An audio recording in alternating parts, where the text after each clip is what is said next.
The man never imagined that merely shouting on the train would lead guards to slash his clothes, attach a death timer to him, and clap a steel ring around his arm. They then opened a small train window and shoved his arm outside. The man instantly let out a blood-curdling scream, but soon fell silent. For outside, the temperature plunged to -100°C. His arm froze solid. The guard then picked up a sledgehammer. Only when the countdown ended did they pull his arm back into the carriage. After confirming the arm was frozen, the guard immediately raised the hammer.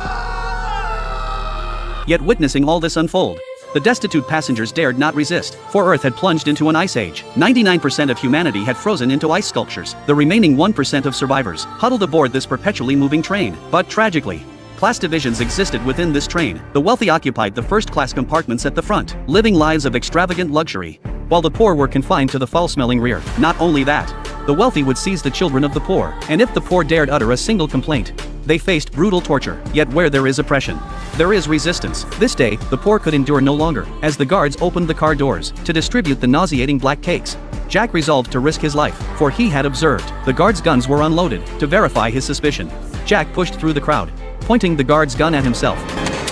You've got no bullet! With this confirmed, the poor immediately seized a metal pipe.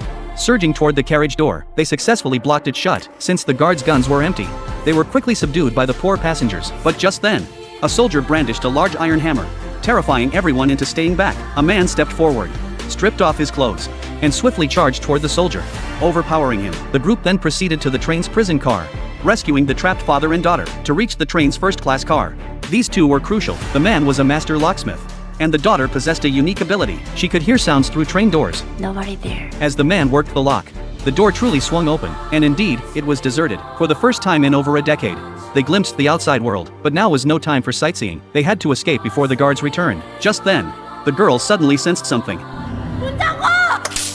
But it was too late. Her father had already unlocked it. A group of guards wielding axes stared at them. Yet just as the poor people prepared for a fight, the guards donned night vision goggles. Before the poor could react, the train plunged into a pitch-black tunnel.